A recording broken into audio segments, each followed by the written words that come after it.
Hello and welcome to the Bricecast. I am Bryce and I'll be bringing you through all the action, hot topics and Call of Duty stories and news that you need to know.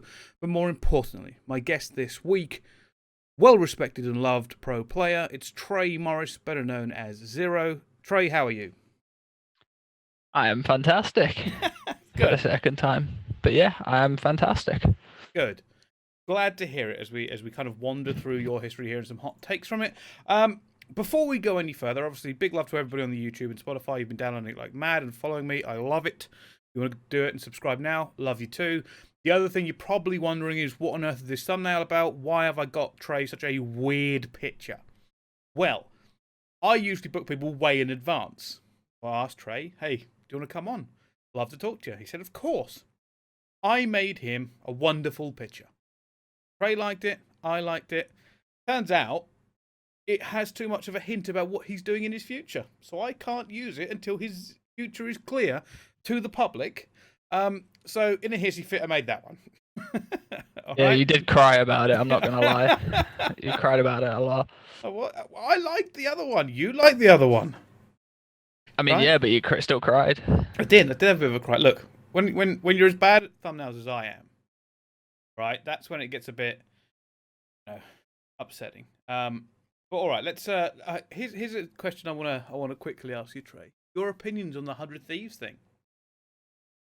Big news this week. I mean, you know, if it's true, which probably is, because a lot of things going about that specific subject. You know, whatever happens between that, it's always going to be good for the scene. You know, regardless if you're involved in it or not. Like, I don't know if I'll be involved with that team ever, but it's good for the scene, and that's what we want. You know, we want a bit of longevity in what we're doing. And no, 100%. Bigger people coming in like Nade, X staying in and whatnot always helps out. So no, 100%. Like, for me, you know, it was it's so fascinating to see another big name coming in. Obviously, you know, everybody's now going to try and cop 100 Thieves merch again in Call of Duty. So there'll be the race. That'll be the race for that going on. But let's talk a little bit. Let's dive in then, because what I've been doing recently is talking about players' careers. And I have been fortunate to have been witness to most of yours firsthand, including your start. Now, we kind of discussed this a little bit earlier, and I'm looking at this. Like, there's the very first thing even mentioned for you is is Orbit. I don't remember you here. So I don't remember you until 2 events in with Epsilon, and you got picked up. So what exactly happened to get you noticed by legends like Shane, Dominate, Swanee? Like, how did you get to that point? I pretty much owe that all to Dave Marsh, Urban. He doesn't compete anymore, but he's like the sole reason I actually got an Epsilon. I was working with my dad. Shane and Swanee came home from America. Was actually supposed to be team with Reedy, but Reedy left me because he didn't think I was good. But we'll go. That's another subject. Do love Reedy though. Boy, was they came home from America, and they wanted to still team so for the rest of the season. So Shane was asking about like who's like the next best thing or something like that, and Dave said me, and like literally said like you have to pick him up, blah blah. And yeah, that's why everything that I have now, or what I'm doing right now, is probably like a lot of the boost that how it happened is definitely Urban DM Dave that they put my name forward. He's probably the sole reason that I actually got picked up onto that team and here where I am today. So I mean, it's my guy for life, you know. I 100% get that, man. Like, for me, I remember back then, like, who the hell is this guy? Like, especially in those days, right? Like, that was like Shane and Swanee were not people like just massive faces in European culture. Obviously, they dominate too, but Dom's obviously a more quieter kind of person, so he doesn't like shine as brightly. Even though, if I remember correctly, AW he won a LAN on it. He won like the first LAN of AW. So yeah, that was like it was literally like I have no idea who you are, and then oh crap, you're teaming with some of the biggest names in Europe, like straight out the gate. Yeah, it's pretty crazy, like especially like because like I wasn't even like I was working like really long summers. I was waking up at 6 a.m. wouldn't get home till like 8 p.m. So when they hit me up, I just said to my dad, like, listen, like, I want to do this, blah, blah, blah. Can I quit? And he was like, you know, he was Yeah. like, yeah, fuck it, do what you want to do. You know, if it pays off, it pays off. You've done well. Yeah, but And I fuck with that, man. you know, a lot of people find it hard for like to get support from their parents, but I had it from the get go. So, I got fired from one of my apprenticeships, Oof. and due to playing COD too much, really, I'd always show up tired. So they got rid of me, and yeah, I worked with my dad, and he was just like, yeah, go for it. So I've always had support from them, like from day one. So, you know, to see it actually pay off is cool. That's good, man. That's like that's something you're glad to hear because everybody's got that kind of story. Like taking that leap's never easy. Even for me, right? Like when I came in, my parents were not happy when I told them I was quitting my old job to kind of look. I'm gonna try esports out. I love it too much. Yeah. I used to work at my desk like with my. I used to do a family thing. I used to be like a printer machine minder. I'll never That's what forget my the conversation. apprenticeship. That's what my apprenticeship was. I was a Oh print really? apprentice. Yeah. Oh shit, man! That print apprenticeships are horrible. By the way, Yeah. they're shit. I genuinely enjoyed it. Like I genuinely like when they said they were gonna get rid of me. I was like, nah, like I want to stay, but they were like, oh, you've had way too many chances. I was like, you know what? Fuck it. Like I So can't. Doesn't bother me. I'll go somewhere else. trust me, right choice. Print went badly. I was in it for 8.5 years. That shit was less fun the longer it went on. But the conversation with my dad went, I think I'm going to quit and go do something else. No, you're fucking not. I was like, oh, God. Because it was like a family thing. I'm like a third generation printer. I was like 16 and I rang him. My dad. I was like, yo, I need picking up. He was like, why? I was like, been fired, been sacked. He was like, are you serious? I was like, wasn't my fault. They just didn't like me. But yeah, end of the day, it was my fault. But Yeah, you I know, get that. Right, we have to move on with your career because I could genuinely sit here and talk about print apprenticeships for about an yeah, hour. don't do that. Don't do that. That's not what people are Do here that. to find out about. No. Well, I'll have to start a new one, a print podcast. That'll be the most No one boring wants to thing know. ever. No one wants to know what I was printing or whatever. Like they want to know other things, you know. They do. So we go from Epsilon into Infused, which is for me the kind of where most people will have first become like properly. This is Zer0. This is where we know him from, making things on the world stage. So you joined it. Marky B, PT, yourself, and Urban, who you've mentioned before. What happened at the end of Epsilon to go into Infused? Like, because this is a team, by the way, you stayed with for a long time. I can't really, you know. I don't know how. I have like a brief like memory of what happened. So Epsilon was chalked, like didn't want us, blah blah blah. Shane went on a 3-month holiday. Yeah, that sounds like Shane, yeah. Shane wanted to still team with me, and he was like, Trey, when I come back, I want to team with you. Like, find us somewhere to go. And then he like checked in every month, like once a month. And then by the time when he came back, it was like Infused were deciding whether it was between Ben or me. Yeah. I think Dave and Mark wanted me. Just because Dave, I'm pretty sure Dave just wanted to play with me, and Mark Yeah. was happy with that. It was just all dependent on if we could go to Worlds with my pro points. Oh, I forgot. I remember those days. Yeah. And I didn't compete at the high enough level to earn any pro points like that much. So it come down to like, do I have enough pro points? Blah blah. And I was just hoping I did, and they picked me up, and we went to America when I was my first ever time New Orleans. And yeah, I'm pretty sure we stayed as a team for, was it 2 years? It was a long time. There's a lot to break down in that 2 years as well, by the way. It was. Just as a quick side note, and I have to bring this event up, even though a lot of people have forgotten. Do you remember the DreamHack London event?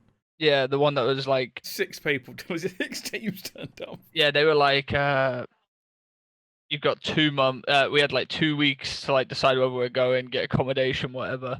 And bear in mind, like back then, like that was a big event. What was it, like a 20K? That was a big event. Yeah, that was huge. I remember feeling so embarrassed. that event coming in, and I'm like, this is European, this is the UK's COD scene. And there's 6 teams in the DreamHack with a massive stage. Yeah, and didn't you guys used to when this because we had the CS there, like a big CS major? Didn't you guys say, "Oh, that crowd's going wild for that play"? And it's like, no, that's like the 5,000 fans across like the other stage of the hall. Like if you Yeah. pan the camera around to where we were playing, there was literally not a single fan in sight. It was bad. Admittedly, right? Because I told them the same thing as you just said, right? You gave us 2 weeks notice. You know, London is expensive, right? Oh yeah, People would have gone. especially People would have gone, like if it had a good run up. yeah, you can't like plan things 2 weeks in advance for London though. Like London's just way too expensive for like on the day things. Yeah. Way So too expensive. yeah, that was bad. I remember it being bad. And the worst part was the part that really irritated me. And this is something people don't know, is we had an admin staff and we were ready to go at like 10 a.m. and we didn't even have a team list. And I'm sitting there going, "There's only like 6 of them. I can't start the broadcast. Give me your fucking list." Who was it? Us, Millennium, Vitality. I have it here. Hold on one second. It was Vitality, Storm, VWS. Millennium, Team Infused, VWS. Yes, Reward Esports and Nexium Esports. Was it Nexium Res? Yes, it was, because Rez ended up spending most of his time on the desk to kind of come and help us do very little, just cover most of the time because there was so little games to go on. Anyway, we need to talk about World Finals because obviously the World Finals was like something that MLG was kind of trying out as their big event. It was the big one, right? Huge event to go to. And obviously, you guys have managed to get over there. And while you didn't set the world alight, even top 12 back then. I mean, Epsilon was no longer the European team of the time.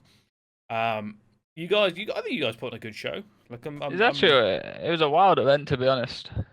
I can't remember who. I think we had Optic, Optic and Denial in our group. Yeah. Then we went last map 6-5 with Optic. So we was like, yo, we might actually be able to do something in this event because like Optic were like one of the best teams. Like we're like, oh, we put on a good show. Like we can do something.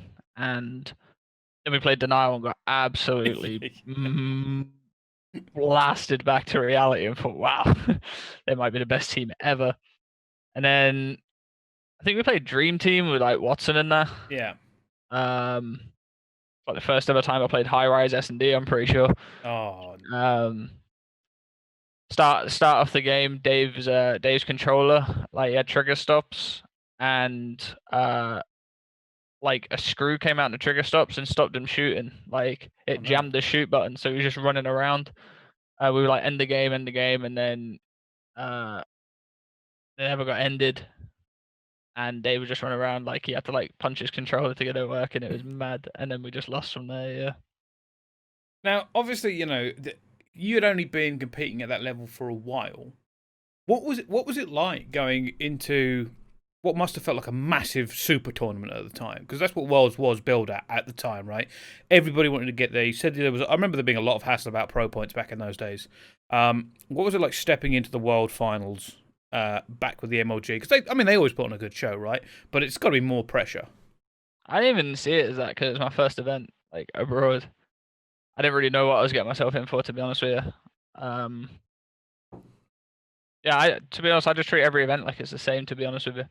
From an am to pro to champs, What's the point in going there if you're like not trying 100%? It's pointless. Yeah, no, I agree with that. I can kind of see like why going in that early at a big tournament would have set you up for the rest of them. I mean, the next one was Blackpool, right? EJL Blackpool, and this is the real start of the Infused team because you guys were bloody at the top. Well, I would say really quite good. You were at the top for a while with this Infused squad, right? It was a long time, always competitive. You went and won EGL Blackpool. Like I said, you'd only been playing a little while. This is still AW, right? Still AW. What did it mean to get that first win? What's it like actually going, we're the best team in Europe? I mean, we didn't really see it like that because there was a lot of pickup teams there. The pickup teams were good, but they weren't like actual teams. So it was just nice to win some money and just be like, "Oh, look, I won some money," and it's nice to be recognized and people thinking I'm good. That was the main thing from that event. You know, we stayed as a team, and you know, the money, self recognition, and just like, all right, we're not bad. You know, Yeah. we beat pickup teams, but these pickup teams had like some of the best European players on it. So Also, pickup teams back in those days weren't like, because it wasn't as strict and stringent as it is now. yeah, Like, people would be jumping teams every event. yeah, Honestly, they get away with it mid-event if they could. Genuinely, like it's that yeah. bad. Uh, You know, we didn't really like, oh, we were the best players ever. Blah blah blah. It was just like Yeah. you know, we want some money, Infused like us a bit more, and you know, everyone's got some recognition that are playing that we just won that event. So it sets you up nicely if like roster changes, or you know, like in our case, no roster change going into the next game. Like you're just spot on. No, yeah, I get that. Like I said, this is a team that continues on into Black Ops 3. And you guys, looking at it, you guys do really quite well for a good portion of this, you know. We won the EGL London Open. That was a pretty good event from my mind. You know, it carries on. ESWC was probably the first big international for Black Ops 3 for you guys. Again, not a bad result. Top 6. You know, obviously, as we walk through Call of Duty history, right? It's always these things like, oh, top 6. I'm sitting there going, that's a good result. At the time, you were probably devastated. You probably go, this is shit. I mean, to be honest, like now I'd be devastated, but back then, like top 6, like everyone looks at you like, wow, these are like a good team. Like you don't really want to play, especially us. No one really liked playing us because we were just unpredictable. Yeah. I didn't know what was going on half the time. Wasn't that the start of when people were like, wasn't it Urban's movement become a big talking point on Black Ops 3? Black Ops 3, that was a big talking point. Lots of wall running, I remember. IW was his. IW. Yeah, we can get to that though. Oh, yeah, we will get to that. Again, you've seen with him for a long time. Yeah, you know. Actually, no, we'll get to it. We'll get to it. I'm not gonna jump ship. I'm not gonna jump ship and go straight to a different story. Like, no, it's fine. Again, you know, as I kind of go through here, one of the things, like, because here's the thing, right? I've been looking at everybody's list of achievements, right? Everybody comes on the show, I go through all their history, and I kind of pinpoint and we zone in on specific things. Yours is never really that bad until the end of Black Ops 3. It's all like top 4, top 6 at the worst. You won something called the Awao Masters, which I looked as it's like an 8-man miniature tournament. You went to MLG Anaheim Open what again. event? The Awao Masters. I don't even know what it is. I had to What look it up. event's that? Let's have a look. Oh, it was a prize pool of €1,600. Is it an online tournament? Might have been. Yeah, it was an online tournament. Did we win that? Yes, you did. Yeah. Nice. Nice. Yeah, I remember it. You got a total of €800 between the 4 of you. Couple takeaways there. I'll sort you out for the day there. Okay, so here's a question I have wanted to ask you about this time, and it's probably one of the harder questions to ask somebody. But Infused, right? Mm-hmm. I remember back in the day, and you can correct me on this, but I remember them basically taking you guys for a ride, in my opinion. Like, everybody was being paid significantly more than you guys were, but you got locked in. And there was all this fuckery with contracts around worlds and stuff, if I remember correctly. What was it? Didn't I can't remember if it was you, because you may have joined a bit late, but wasn't there a thing about, like, Marky got locked in for worlds? Yeah, Mark got locked in for worlds, I'm pretty sure. At a terrible rate. Like a really low rate. We weren't getting paid. Really? Nah, for worlds we weren't getting paid. We started getting paid. We started getting paid when we were in when we joined the league, the CWL. And even then, if I remember correctly, it was very low. And so yeah, we pulled up. Like we done like an introduction to the league, blah blah blah. Yeah. And then like we found out that pretty much everyone there was getting salaried and we weren't. Yeah. So we rang up our owner and was like, yo, like everyone else is getting paid, we're not getting paid anything. They were like, oh, like, you know, we'll sort something out, blah blah blah. We're like, well, you know, Orbit's here and they're getting paid €1,000. Like that's pretty much what, like we want a bit more than that. Yeah. He's like, whoa, whoa, whoa, I don't think we can do that, blah, blah, blah, but we'll get back to you. So we went up to like the officials like that were hosting it. I'm pretty sure it's ESL, Yeah. and some of the COD people were there. We had a meeting, and we were like, can we not play for Infused this event, and not join like players like Team Marky B or something like that, and then get an Yeah. org after. And they were like, no, you either play with Infused and go through this qualifier, Yeah. um, or don't play, forfeit all your matches, and then go home and play as Team Marky B, but you have to play on the 3D online qualifiers. Okay. So we was like, yo, we'll just stay here and get, we'll stay here, get screwed a bit, but at least we don't have to go through the online qualifiers and not make the league, because we knew we were going to make the league if we stayed Yeah. there. No telling what's going to happen online. No, I get that, and that's one of the things people forget, man. Like everyone speaks about these great organizations, like oh yeah, Optic and Envy, and they've taken care of their players for years. It's like yeah, for everyone else though, like Yeah, we joined. We had nothing. Like we weren't getting paid, and then we like go to the thing saying like, "Yo, we want to get paid." Like everyone else is there. Like Millennium were on like crazy amounts of money like back then, yeah, And I'm not taking that away from them because they were the best team. A lot of unreal players, blah blah blah. But everyone there was like basically getting paid like at least something. So when they yeah. came back to us, I'm pretty sure they offered us like I think it was like £100 or something like that. Which Like is insane. Just so you we're know, clear. we literally we had to take it because it was either go do that or go for the online bracket. That's the thing, man. Like I didn't have an agent back then either, so yeah, I mean wasn't making any money to pay the agent. yeah. I mean that's the thing, man. Like those old rules, right? Where essentially an org could just basically treat you however they wanted, but you needed one to get into these either the leagues or whatever, and then they basically just had it as oh we own the spot, and the players could just go fuck themselves. That's not me saying that Infused are a bad org. They really weren't. No, I wasn't getting that point. I was just like you guys were in a bad situation in that. Like regard. the owner Andy was always like upfront with us. Yeah. Always told us what he can and can't do. Yeah. I mean, don't get me wrong. We're going to go to some bad owners in the future anyway, but relatively speaking, I have a really funny story about like Black Ops 3. go on. Like halfway through the year, I'm pretty sure. I had an offer from Millennium and Splyce, and I was playing 2v2 wages with Marky V, and that's when I got the offer, and I was on a stream and everything. I was like, "Yo, Mark, I'm back in a sec. Got to join this call for a second." And I think I was speaking to Ben, and Millennium were offering more money, but I wanted to team with Ben. Yeah. So I was like, "Yo, Ben, I'll join you. I'll get it sorted."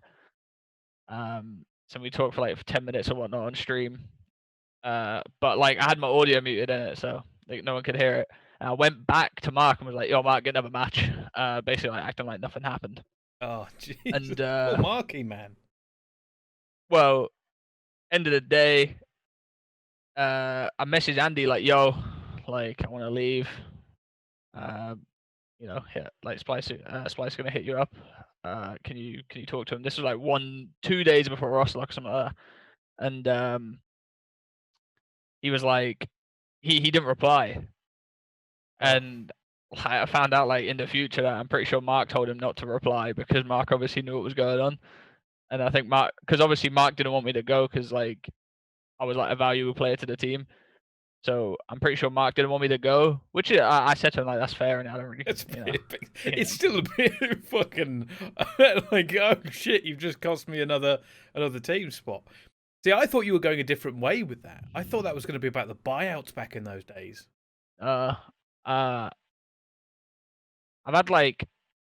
never had a crazy buyout.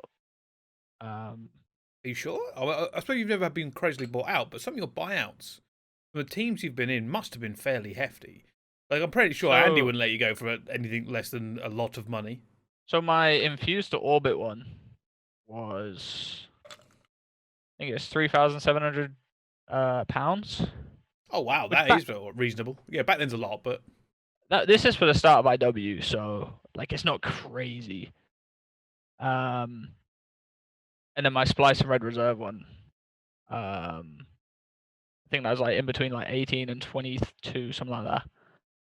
So they're not like crazy, but for back then, like it was. But there's definitely like that's nothing compared to what I've seen in the past 4 years.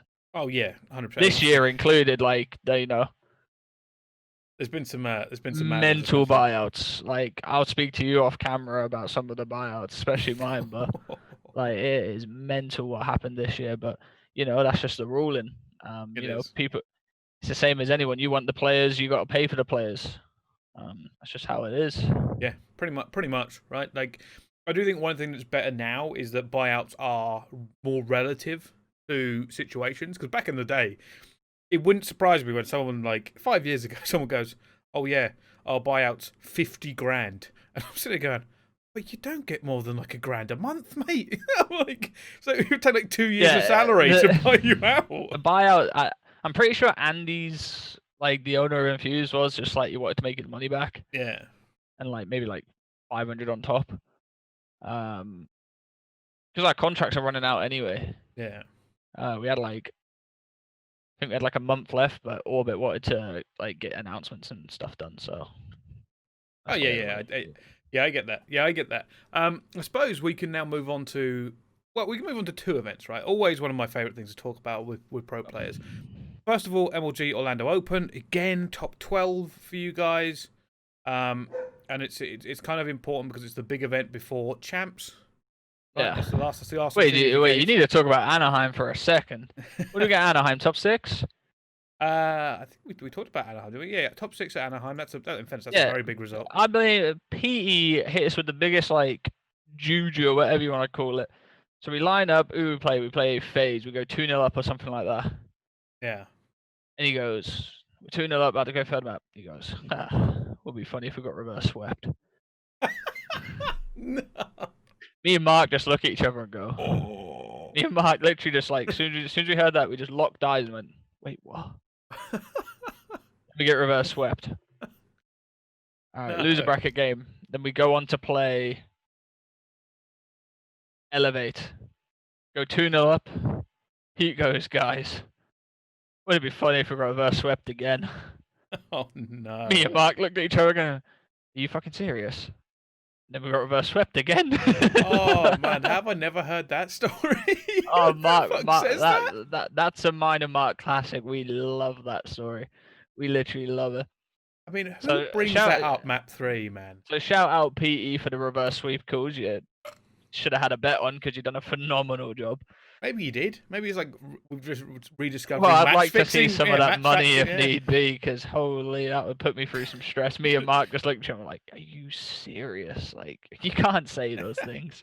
You can't." Oh man, imagine saying that to your teammates, map 3. Oh, wouldn't it be funny if we got reverse swept and then it happens? I wouldn't be able to look at them. I wouldn't be able to look at them. Be like, oh, I've just cursed us all completely. Me and Mark, honestly, that like me and Mark talk about that like a lot. We don't. We never got angry about it. We just laughed it off because that's the only thing you could do. But we just we laugh about it to this day. Mate, imagine if someone did that these days. They wouldn't be allowed to play with the team anymore. Kind of sad, really. Me and Mark are very. We still laugh about that, but 23-year-old grown men. But Jesus. No, that's I enjoy that. That's something I didn't know. That's great. Fucking PE. All right. Still a good result, regardless of the double reverse sweep, right? Like, yeah. Still a good result, especially for a European team anywhere in America, because European teams are famous. By the way, the double reverse sweep just became a European thing for years, or just being reverse swept became a European thing for a long time. Yeah. Still hurts a little bit now. Just watching Call of Duty going, yes, the Europeans are doing it. The Americans will stop having a go at us. And then, oh, we've choked it again. Shit. Horrible. I think it was just because most of the time, a lot of it was composure, Yeah. like being 2-0 up and just, needing to close it out. But it didn't help that the Americans are like really good at uplink. So, you lose that third map and then what was it? Capture the flag. Like you got capture the flag, and it's like Jesus, like give me a break.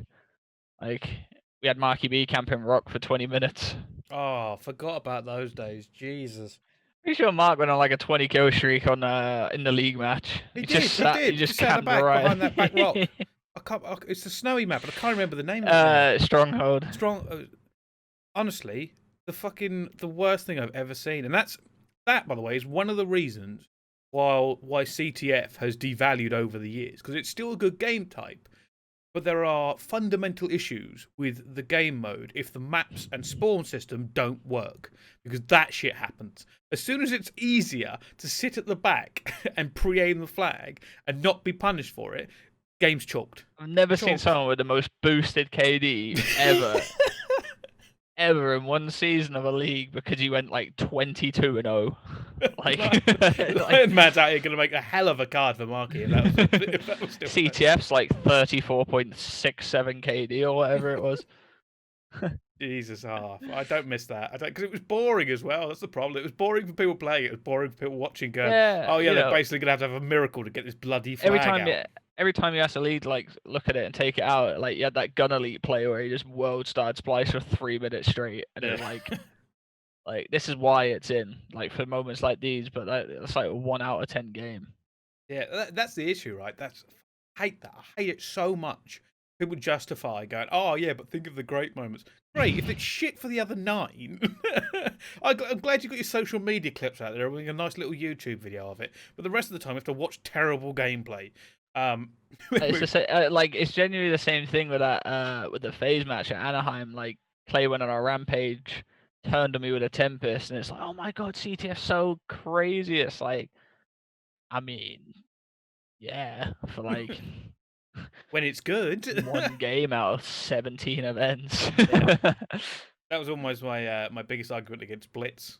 People were like, oh, it's so tense when everybody's trading and running around. And I'm sitting there going, I've cast Blitz like 100 times already this year, and for 8 minutes of that game, it's bloody terrible. I remember watching Nade shot on Blitz like at events. His sole like game was to just hide cap, and it's like that's what you had to do, but like it wasn't fun to watch. Yeah, very good. It just wasn't fun to watch. No, it's just terrible. But the problem was it was like hide and seek. That's all the game was. Yeah, literally a hide and seek. Oh yeah, I hate Blitz with a passion. I'm glad we've finally gone far enough past Ghost that I can just talk about it honestly. Because I remember having cast it every time and going, I hate this game mode, and I can't say publicly I hate this game mode because nobody would hire me. But I hated it so much because I remember sitting there going, well, for the first 8 minutes, none of this is going to matter because it's going to be close as they trade, and then the last 2 minutes it'll get hectic as everyone loses their freaking mind, and that's the 2 minutes that end up on bloody Twitter. Tell us where we are. Anyway, we need to talk about the World Championship. Your first World Championship. Yeah. 2016. I thought you were going to call me 26 then. No, at 26. Yeah. 2016. Not the greatest of, I suppose, endings or results. Top 16, right? Like, it's not the greatest, but if you want to take us through it, I'm trying to look here. Which team you're in Group F? Team Caliber, Infused, Lethal Gaming, Tainted Minds. Come out of group, so that's always a benefit. Yeah, nearly didn't. Nearly didn't. You have to elaborate. So played TK, lost to TK. I'm pretty sure. Did we lose TK 3-2? Yeah. I don't know. Vibes weren't there. Team wasn't there for that event. Then we played, was it Lethal Gaming? Yeah. I think we smoked those. And then played Tainted Minds on Fringe Hardpoint. I'm like, all right, Australians, they're not going to beat us. Fucking Gydra comes off top ropes, first hill on Fringe Hardpoint, drops a Cerberus full streaks and like a 12 kill streak. And we're like, I'm sat there thinking, fuck me. There's no way I lose champs. Like, there's no way I don't make it out champs and lose to an Aussie team. So I was like, we get absolutely world starred first map, like world starred. And yeah, we just had to regain. I'm pretty sure we won last map as well. Yeah, well, because that And was also that was the year. That was one of the golden years for European Call of Duty, like home wise, because you had like this rivalry with the Black Ops 3 League, and like yeah, everyone was like, "Yo, we've been playing each other all year. Let's go and do our shit on the world stage." So everybody's keeping an eye on everybody else's group, going, "Oh, I see Millennium made it out. Hyper Games are out. Fab are out." So everybody's but like keeping an the, eye. the funny thing is we got second out of that pool. I'm pretty sure. Yeah, Came second, and I'm pretty sure our first game was against FaZe. yeah, he got smashed. We got world starred. You did get absolutely battered. Because that was a really good event. I remember being on the big stage and just seeing like, I think, did we get 3-1 or 3-0? 3-0. You got Yeah. 3-0. Remember looking across at the station and Clay's just getting hyped as like literally hyped, and I'm like, I can't even say anything. Like, we've just been absolutely battered. Like, we got world starred. We just left the stage and we're like, well, I don't know what to do. Yeah. I can't remember we played after that. You played Optic Gaming. Oh, that was it. Yeah, we come out of groups and had to play FaZe and Optic. Was not fun. And that was the Dynasty squad as well, wasn't it? That was Yeah, did we get 3-0 in that as well? Yeah. Oh no, sorry, 3-1. 3-1. About 3-1. I think we won an S&D. Yeah, wouldn't surprise me. Wouldn't surprise me because that was also, if I remember correctly, that was also the year of there was like a trifecta of, was it Millennium, Splyce, and Infused, and you kept playing each other. We all kept like beating each other. We needed to figure out like who eventually would come out on top of those three, and then obviously, we played at S2, didn't we? Yeah, I think so. Yeah. So we played at S2, and so what was it? It worked out that we couldn't beat Mill, and Splyce couldn't beat us or something. Yeah. So like it was just a weird trifecta of like, we could like the way we all said that event went was like, well, I say we all, like, it was just like my team that said it was, we beat Splyce, but we wouldn't beat Mill. If Splyce would have beat us, they probably would have beat Mill. Yeah. You know? So we were like, and we done the craziest comeback on Splyce to win as well. So it probably wasn't even deserved at that point. But yeah, we played Mill. We gave him like a semi-decent game, but you know, didn't work out. Yeah, because we never got to finish that trifecta either. That's one of the biggest unknowns of Call of Duty history, is what would have happened Splyce Mill first game if Swanee had made it out to that champs. Yeah. Which, you know, is disappointing. Was it that champs? I'm trying to remember. Yeah, it was Black Ops 3 champs. Yeah, so that was one of the most disappointing things ever. But obviously, you know, that was a very disappointing. I remember that being horribly disappointing for you guys.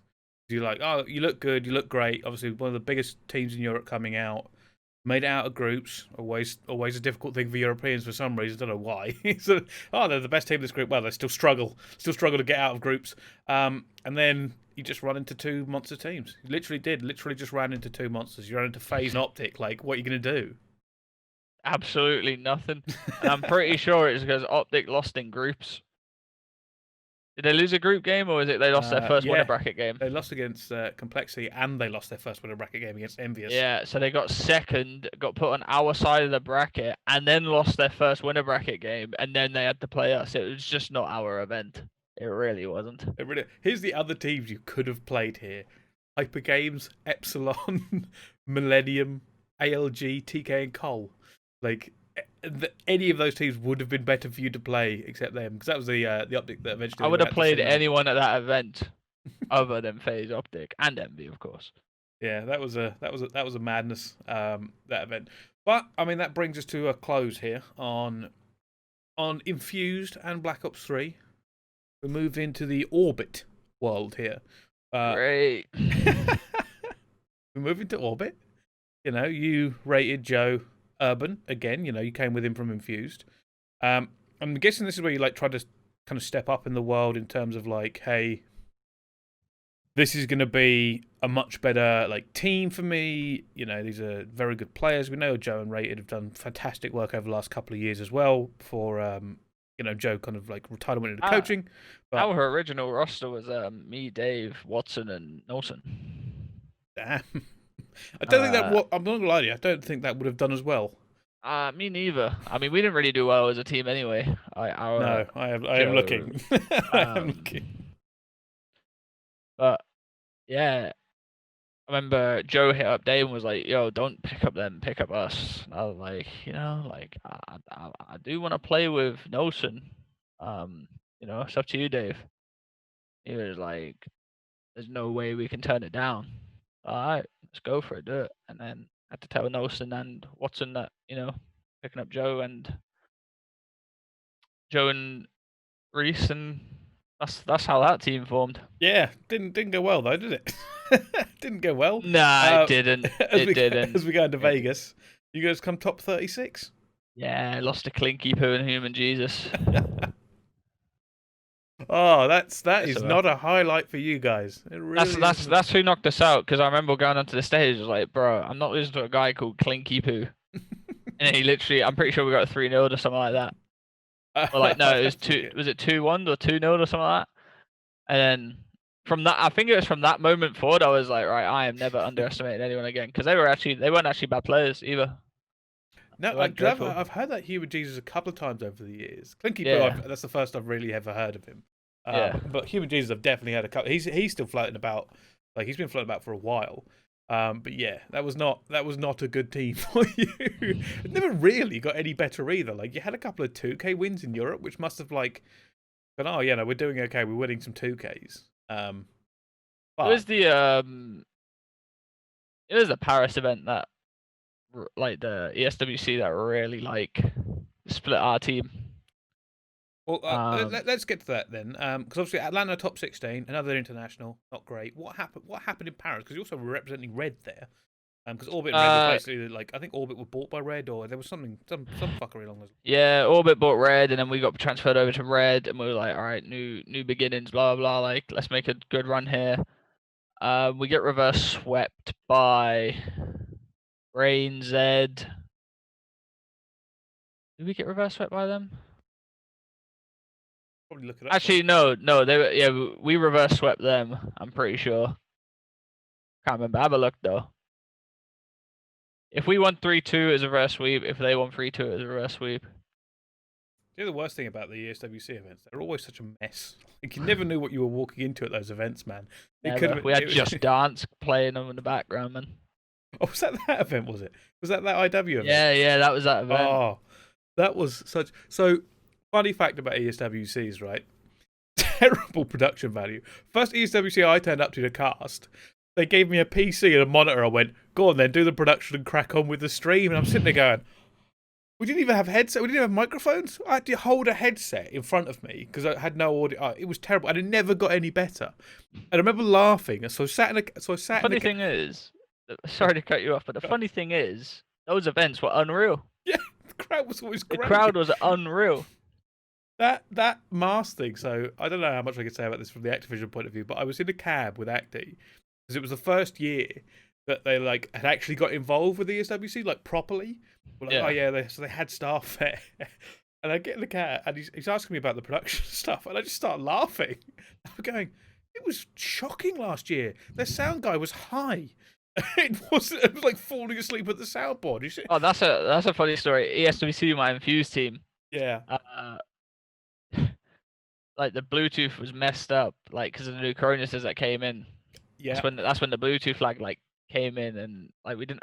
I can't remember if we had Coronuses at that event. I don't think we did. I think it came in after. But we played Optic, and I think Dave got turned on or something because the controller was like very, very laggy or something like that. And he like threw his controller, bounced off a desk, and I think it hit an admin. And I'm pretty sure he was threatening to like press charges or call the police. I remember that. Isn't that also the same ESWC where Reedy got banned or something, or Reedy got fined heavily because he wasn't a fan of the game? And he I think that was IW. I think that was IW. Was it? I think it was IW. It might have been Black Ops. It might have been Black Ops 3. No, it was Black Ops 3. It was definitely Black Ops 3 because he played on main and was like, because they got the losers and the winners to stand up and do an interview. That was such a bad idea. And yeah, I think Reedy got 3-0 or something like that, and was like, it was an RC car that blew him up, HCXD or whatever it was, and he was like, Yeah, H6C car killed me. I had flak on game shit, and just walked off. ESW6 was such a mixed bag, man. Like you never knew what was going to happen on them. Always great though. Always great. Yeah, it's just one of those like now it's fine, like now it's a joke, but back then people were just pissed. Like this is shit. Like I remember pro players had to be that Just Dance one, by the way.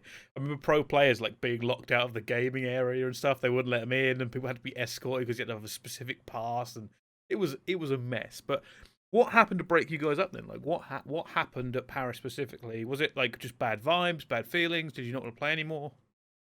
I think it was a mix. I don't think everyone wanted to play with each other. You know, got home. I heard B Sport plan to leave. What was it, Splyce or Epsilon? Splice, I think it's. So I was like, I messaged Dill and was like, "Yo, I'll play. Like, I want to play with you guys. Let me know." And he was like, "Oh, I don't know. Think we're sticking. Blah blah blah." And then I got hit up a few days later, and they were like, "Yeah, we want to play with you. Like, let's get something sorted." So then that was when we were going back and forward with Splyce and Orbit or Splyce and Red, going back and forward, trying to work out a buyout, and started off 6 figures. And then Splyce was like, Splyce came back to me and were like, "Listen, Trey, we're not picking you up if that's the case." I was like, "Yo," I'm looking around like, "Yo, what the hell?" Like 6 figures. We're in what was that, like 2018? Yeah.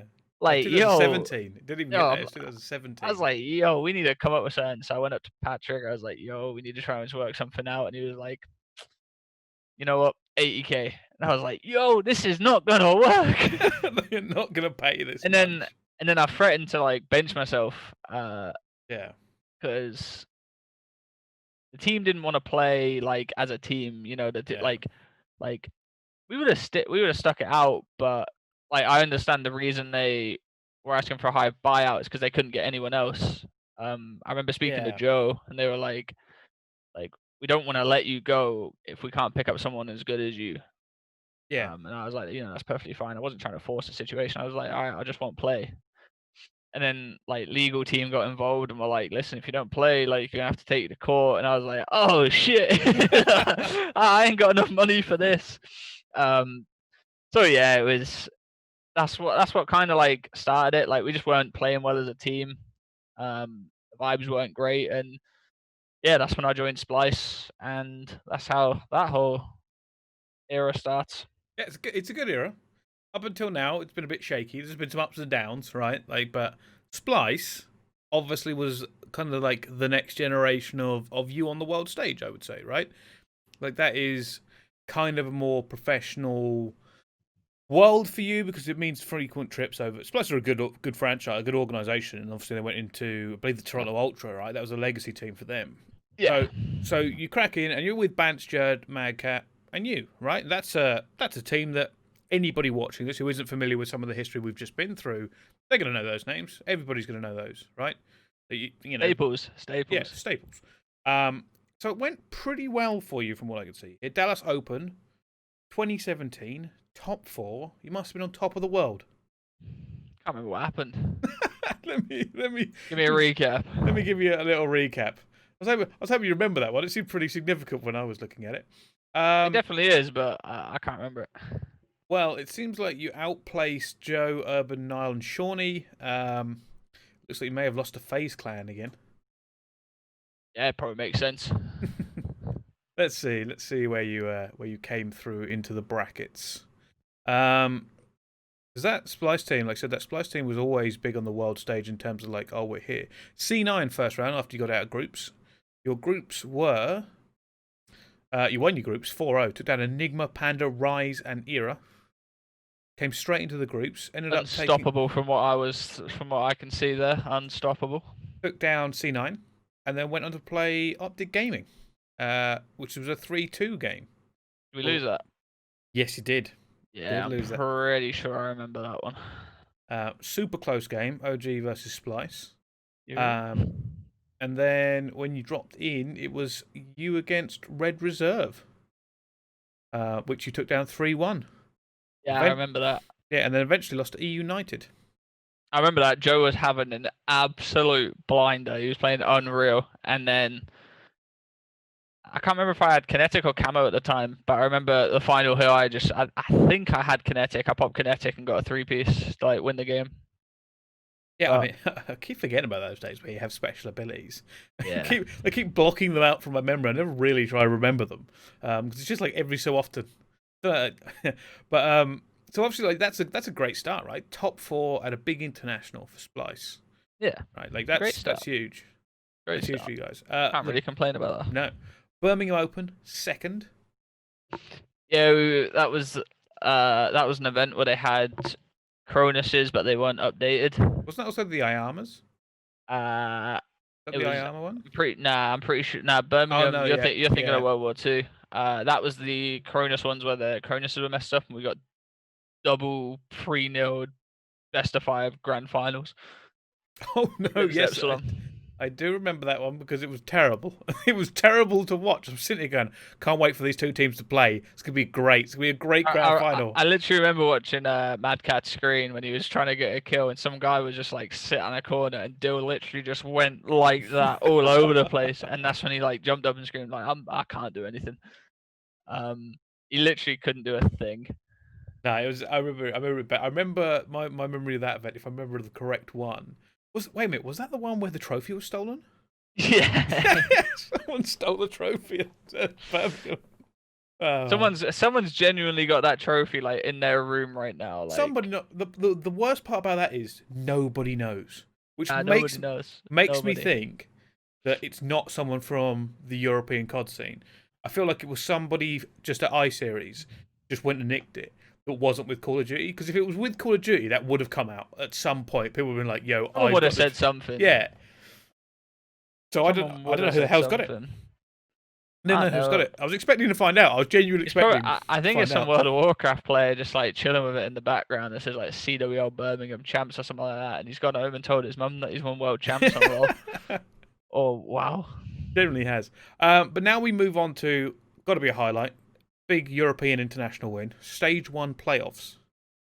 Right, like this is a historic event in European Call of Duty history. It genuinely is. I remember sitting there going, "Holy shit, this is awesome." Yeah. But what was that like to win for you there? Because that obviously is just a massive win. I mean, we knew we had a good team. Yeah. It was all about doing the practice and finally going into that event. People saying like we were snaking and whatnot and everything like that. But we got to the event and they were like, "Oh, no snaking." Blah, blah, blah. Like, no, we've been practicing with this for months. Like you Yeah. never told us that. And they were just like, "All right, then fine." So we got to the event, pulled up, and we just had a stellar event. Everything was going well with us, and it was great. Played LG in the finals. Yeah. I made a game-winning play call, so we didn't go last map. So we didn't go second best of 5. That was Scorched. I feel like it was on Scorched. Yeah. There was definitely a big play. Literally, the last round was like, "What do you want to do? What do you want to do?" Pretty sure Ben said go B. I was like, "Nah, everyone rush A, bombardment B, and then get the bomb down." And then that's what we done, and it worked flawlessly. Yeah. And also, if I remember correctly, you got MVP that event. I did. You did get MVP. I have a weirdly massive trophy at my house, like way too big for no reason. just massive MVP trophies. Yeah. So this leads me on to something I kind of want to talk to you about, and I have to, and don't take offense to this, right? Because I remember it very clearly from hearing rumblings. There was some serious accusations of your ego being incredibly inflated after that win and getting the MVP for at least a little while. Like, from what I know, it's calmed down now, but I remember for a while, like, you were kind of known as the ego in Call of Duty Europe for a little bit. Like, what happened? I was definitely a dick. I know. I genuinely felt like anyone else would have been the same. I mean, that's a fair way to put it, man. Like, I just wanted your point of view on it because it's something I've never really asked you about. I just remember people going, End of the day, he's a dick. like I wasn't like the nicest person to be around. Yeah. I'll admit that. But you know, we just all won 50 grand each. You know, I was the best player at the event. I got MVP. Like, I didn't. There's bragging and there's being a dick. I'm pretty sure I was being a dick. Yeah. Um, I guess that's something in hindsight you're like, oh shit. yeah, I Why? mean, I didn't feel like I was being bad, but a lot of people wanted to win before we did, Yeah. and no doubt in my mind, someone else would have been acting like me, and I would have been acting like them if I was doing this, and if it was like swap positions. Yeah. So I'm understandable where people come from, and it's all about humbling, and that's even after our World War II year or whatever, I don't go over the top anymore. I barely even speak to anyone really. Like anytime I speak to people who's in that Discord we're in, yeah. I don't I don't have an ego anymore. I don't know if that's because I haven't done anything in years, but No, I would say it just comes with maturity. I suppose, like I yeah. said, the reason I wanted to bring it up because it's always interesting to me for pro players to reflect on stuff that happened. And as far as I know, no one's really spoken to you about that time period, right? Because, like you said, massive win international. You were MVP, $50,000 in your pocket, apart from the US tax system. And obviously, as far as I know, Splyce were paying you a salary. Yeah. You must have felt on top of the world in terms of like, holy shit, I am a big deal, and a lot of money in your pocket, right? It's not an insignificant amount of money for a 20-year-old. Yeah, what was it? It ended up being like I think it ended up being like £40,000 or something like that. Yeah.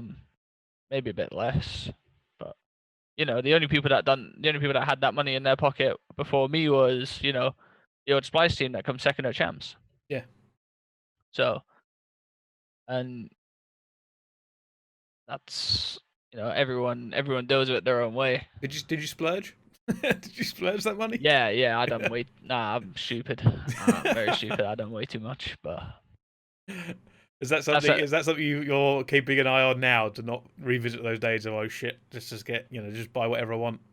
yeah, I mean, we're in COD now, and 23. It's not gonna last forever, so I gotta buck my ideas up. What was it? What was the most ridiculous thing you splurged on then? What did you buy? Go, oh, shit, I'm not sure if I should have bought this. Probably my watch. Oh, a watch. Nice Yeah, watch. I bought a Rolex. Well, I mean, that could be a good But investment. that was just more of a I've always wanted one statement Yeah. piece. I never went out and was like, yo, like you need to know the time. Like I got the time on it, Not iced out with diamonds, then, no. No. I bought like designer clothes and whatnot, but I wish I didn't. But yeah, my watch is probably like the most expensive. Just because I wanted it brand new, it's a statement piece. I'm probably gonna have that for the rest of my life. So I mean, don't get me wrong. I went down the YouTube rabbit hole a little while ago about things like Rolexes and stuff, and they can be very good investments. yeah, my one's not a very good investment. Oh. In terms of it's not like a one to buy, where Yeah. it keeps the value. It's definitely depreciated in value, but I suppose if you keep it forever, right? It's a good investment. I've lost a few grand on it, but my whole point is never to sell it. Yeah. And I guess if you do keep it for the rest of your life and get occasional use out of it as a dress watch. Yeah, I don't wear it every day. Yeah. I wear it when I go out, but yeah. We'll use that as a family heirloom or something. I'll pass it down to to my younger brother or something. I suppose it's definitely not the worst thing I've heard people buy in Call of Duty. Like some people just go over the board and be like, "Oh yeah, I'm wearing like 15 grand's worth of clothes." I'm like, "Oh really? That seems sensible." I mean, I am one of those people. My shoe collection is on par with those numbers. Oh no. Yeah, but I haven't done that in like a year and a half. I stopped that ages ago. I lost a lot. A lot of it is just I lost enjoyment in it. Yeah. I don't find enjoyment in buying like expensive clothes or expensive shoes, anything like that. Like if I see a pair of shoes, I'll go out and buy them. Yeah. If I like them, but like I won't spend like $3,000 on a pair of shoes because they're like super rare or something like that. Yeah. I suppose that's again right. That's something that I feel like people take a while to do that because when you go from we've already spoken about the days gone past. Feel like they offered you like £100 a month, right? Yeah. To this now you're sitting there going, well, when you're struggling, you're going, oh, finally I've got a lot of money in the pocket. Yeah. I'm gonna go get stuff, right? I've earned this money. This is my money. I can do what the hell I like with it. It's only a few years down the line you're going, I kind of wish I'd done something else with it, right? Like, I've bought like crazy things and whatnot. Like I got like a Razer laptop now. Like I bought that when I went to New York because I was like, yo, we're gonna be traveling a lot. I can play a lot of PC games and whatever with my friends. Boom, COVID hits.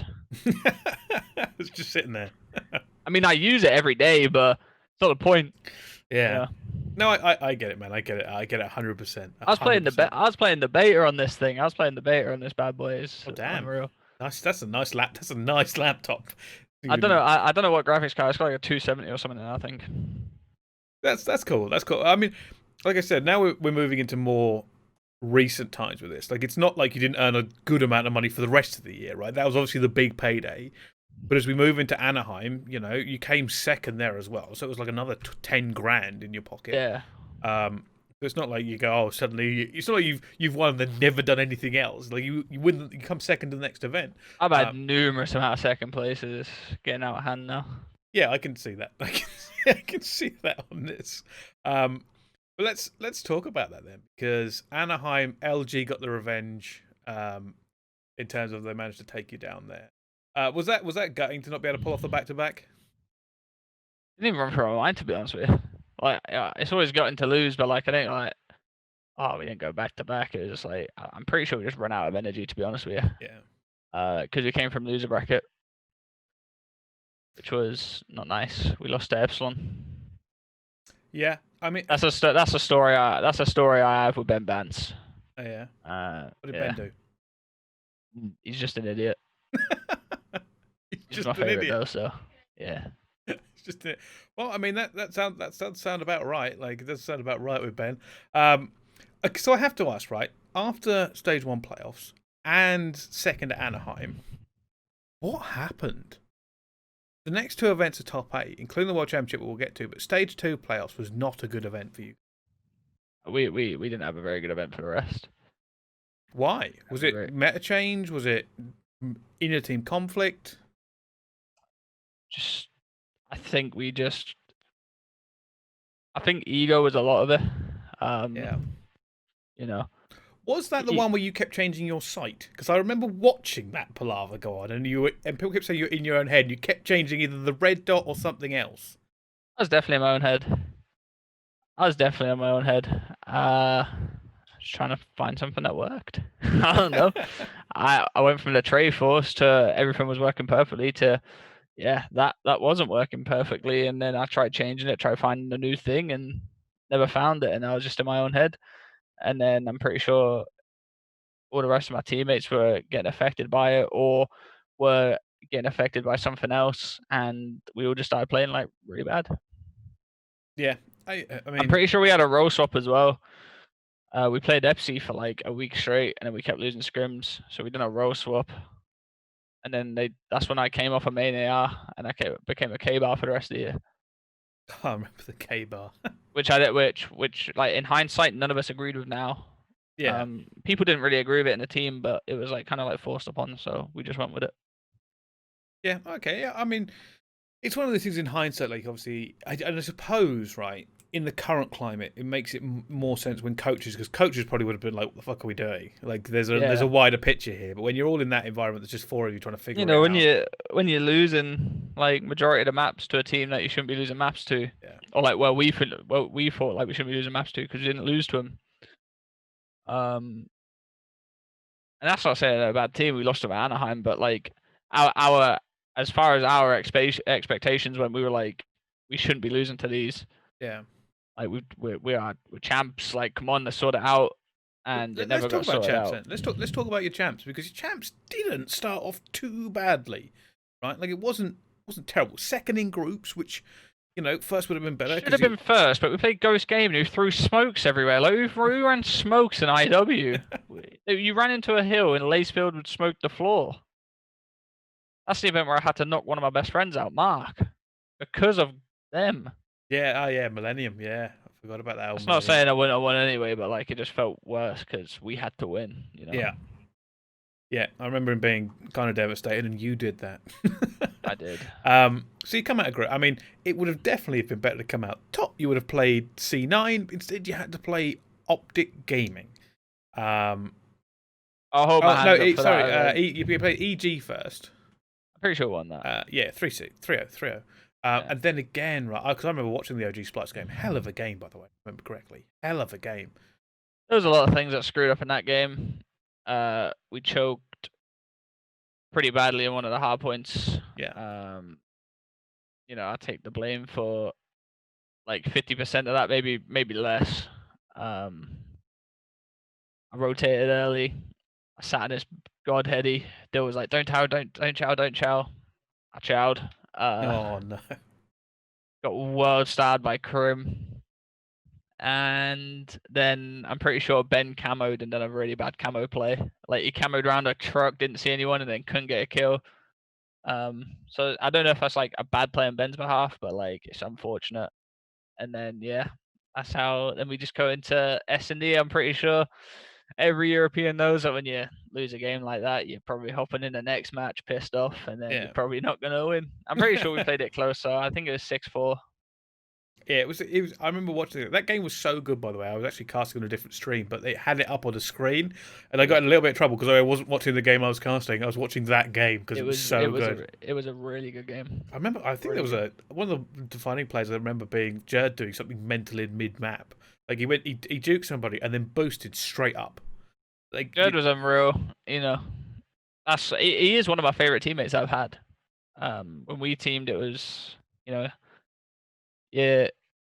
Zer0's very like keeps himself to himself, but once you get to know Zer0, he's like unreal to know. Yeah, and you know, I suppose I'll ask you this actually on a slight tangent about Zer0.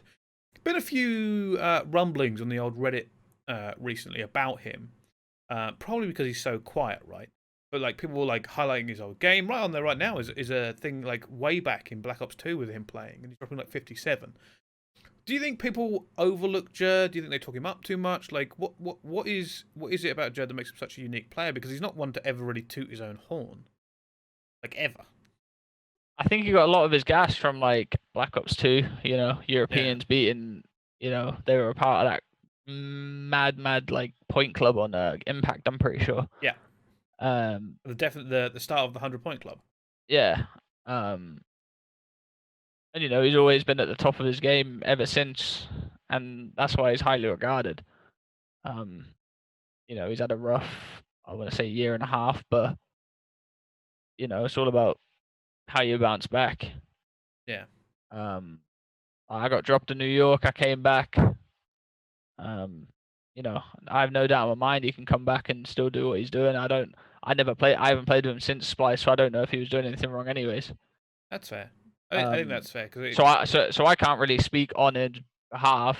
I just hope he doesn't quit and carries on doing it, because I know he genuinely has it in the locker. Yeah.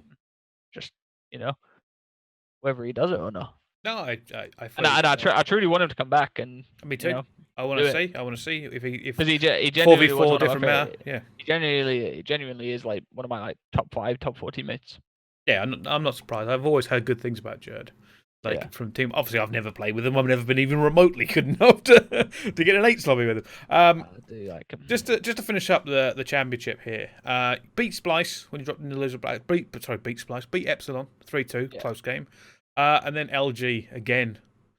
Luminosity Gaming appeared. Back then we didn't have vetoes, so you know we walked into a series of 2 of our worst maps, and it was over from there really.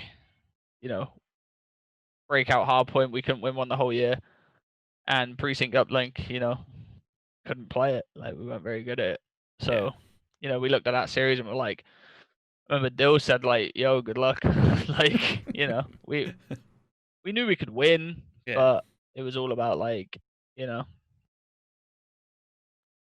it would have been a lucky win if we did win. And then at the end of the game, Dill was like, "Everyone shoot your guns in the air," you know.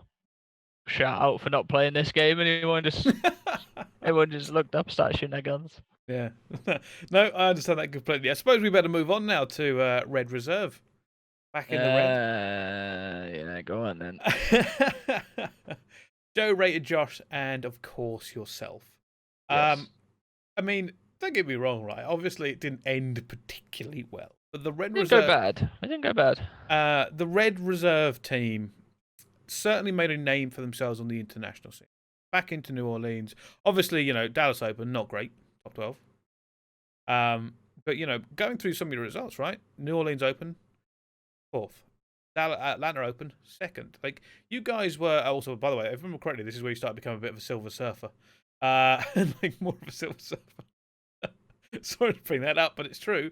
Like, things were clicking with this team. You were doing well. You were like, that's Weren't the best team on paper, by no No, means. not even a little bit. By no means had, the slaying department, but Yeah. We definitely outworked and outplayed majority of teams we played. Yeah. And that's the sole reason we won. We said it to this day. A lot of people looked at KDs and like everything like that. We'd finish, sometimes me positive, sometimes Reese positive, and majority of the time under 1 KDs and still come away with a 3-0 win. Well, this is where you kind of, your team had it's, in my mind, 2 rivalries with Red Reserve, right? You had, obviously, Optic Gaming, because the games were always great, and I don't know why the games are always great. Yeah. People just loved watching Red Reserve, Optic Gaming, and obviously Rise, right? Like, because they kept you in finals. Like, well, that's the trifecta that we never got to see, like us, TK, and Rise. yeah. Like for the majority of the year, like we beat Rise like once or twice, and then we couldn't beat TK. Yeah. I don't get it. It was mad. Like I said, it was crazy because you guys were always on the cusp, and like everyone was like, they're gonna win this event, they're gonna win this event. Yeah. And obviously, and the other thing was always playing Optic. Why were the Optic games so good? Because I just remember, obviously, like one of the big things is everyone puts eyeballs onto an Optic game, but that year it was about you lot versus Optic, and nobody really knew why. It was just always mental. Like that dynasty, if that game wasn't a thing, they'd have still been unreal. It was just that game. That team wasn't very good at that game. Yeah. But they were always unreal because they still had the slaying. Yeah. And that's why our games were always unreal, because we'd lack in slaying, but we'd always make a right play and get that one kill that's needed to be made. Yeah, I get that. It's Optic. All the eyes are on you when you're playing them. So that's why those games. Did you ever get much hate in those days, like social media wise? Nah, not really. Nah, because I was good friends with the Optic lot, and a lot of the fans knew that. So as long as I weren't disrespectful to them, they weren't really disrespectful to me. just never shoot a body. Just never shoot a body. Yeah. Or you'll get it. Yeah, literally. Shoot Scump's body, mate, and you got death threats. Yeah, it's mad. It's mad when that happens. But like, I mean, the team stuck together, right? Like, it was going, I want to say, reasonably well for you guys. Like, good results. Obviously, a bit of a mixed bag. Birmingham Open, one of them. Yeah, we don't talk about that event. Horrible event. That is the asterisk one, isn't it? That's yeah. I mean, the crowd was great. Everyone switched at the crowd. Unreal crowd. That was the most fun I've had watching Call of Duty. I think that's definitely one of the memorable things. Watching the final, Splyce Luminosity, and everyone just going berserk every time Splyce made a kill. It didn't matter, just erupting to the fact you could see the players weren't able to concentrate because they were smiling so much on main stage. It didn't go quite well for you. No. Early exit. What was that? What was the issue? Like, couldn't fucking play, Bryce. Was it that? I had slow turn the whole fucking time. Was that, or is it including the monitor problem, or what? Yeah, that was it. Talk to me about it then, because this is obviously we got second, then came last. All right, yeah, I got that part of it. I mean, like, for the people who don't understand playing at your level, or take me, right? I am not an incredible player by any stretch of the imagination. Yeah. Why was it such a change for the players there? Like, how did it all come about? Like, because people must have noticed it with these monitors and whatever happened. I mean, we just didn't play on the peripherals that we usually play with. Monitor You know, I think it's always weird going to a UK event and using their Cronuses as well. I don't know why, but it was. They've been shipped over before. I know they were because there was also It that. was always weird though. I don't get it. It's like they reset themselves in the aeroplane. Or even better, I remember that same one we talked about the trophy being stuck. I remember the Cronuses not being delivered as well. Yeah, So, we could only use them on main stage. We only yeah, had 10. that's always a fun thing to find But out with these players. yeah, it was just a monitor issue. I'm pretty sure, but Yeah, it was also our issue as well because we didn't care yeah, because of those issues. We were like, oh, this event's chalked. Like we don't care. When really we should have done what Judd and all the rest of the guys were doing on Splyce, where they were just playing, getting used to it, getting used to it. Instead, we all just, you know, didn't care about it, had asterisks. yeah.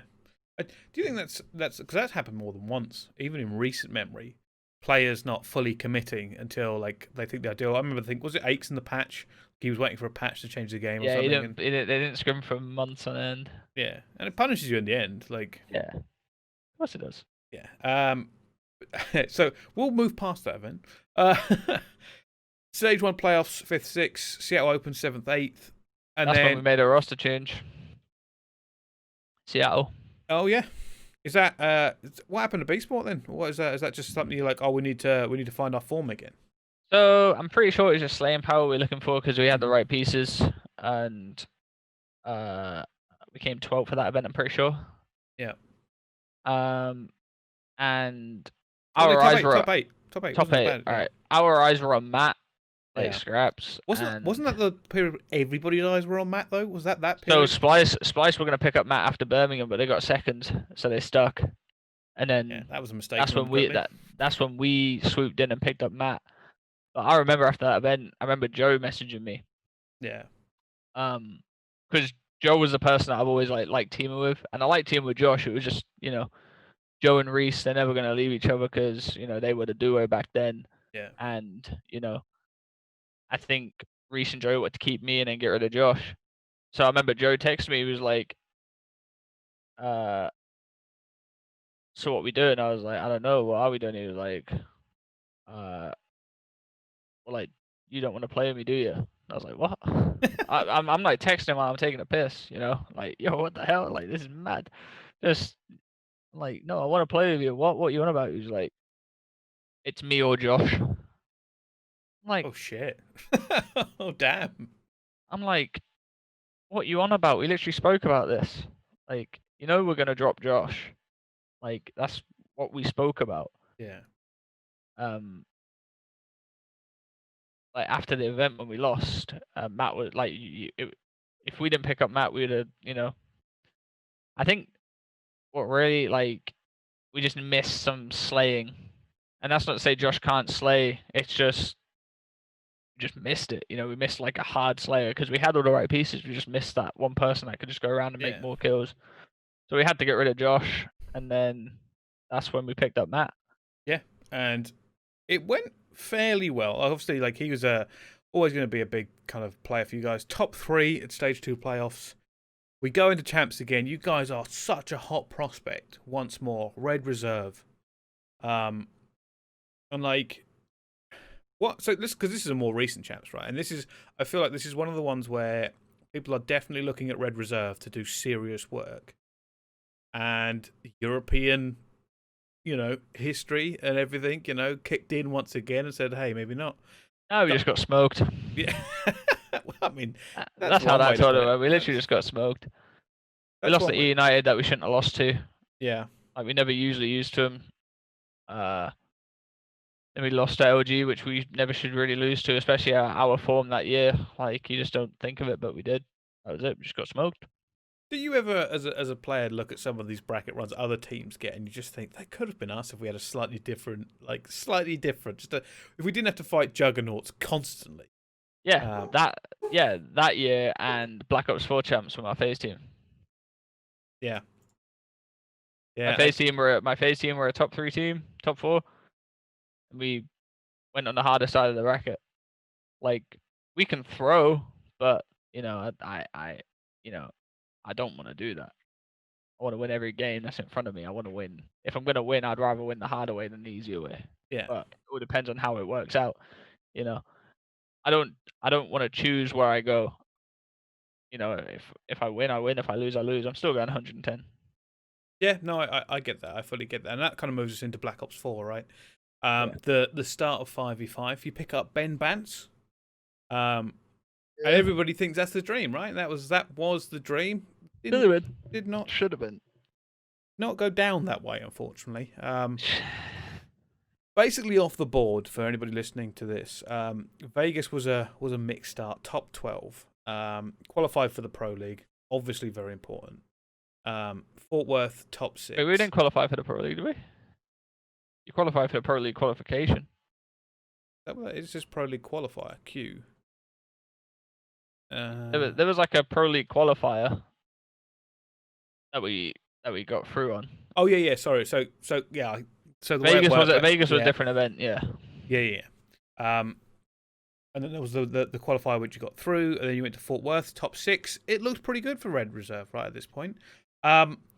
Unfortunately, this is a part we have to talk about which takes away from the gameplay because there were mitigating factors with Red Reserve, and we will have to cover. We've covered it before. I know I've spoken to you this about before, but people who may not know. Red Reserve are a terrible scumbag org who stole all the money and lied to you, essentially. But I suppose for people listening, like to recap from your point of view, what on earth happened? Because they owed you so much money, like so much money. I'll go through it. Like, so Ben wasn't as confident as he was back on old teams. Yeah. And that's where our confidence of Ben went.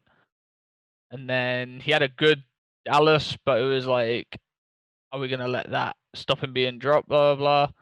And we ended up dropping him. And then the same day, he was like, "Nah, I really want to show myself at the Pro League. Like, please give me one more chance." I was like, "All right, that's fine." I went to the Pro League. And then that's how Ben was like gonna get dropped. That was quite an emotional drop, if I remember. Like that period, if I remember correctly, there was a lot of high feelings within the team. Yeah, Ben, especially with Ben. Ben's everyone's friend. Ben's like one of my best friends. Yeah. You know, dropping Ben is not someone I want to do because I've always wanted to play with him. Like even this year, I try not like even when I got benched on New York, I tried going to Toronto because I want to play with Ben. Yeah. You know, that's what I want to do. So, you know, I never really wanted to drop Ben, but that's just how COD is. Yeah. Yeah, no, I get that. And obviously, like you know, it doesn't help with the Red situation.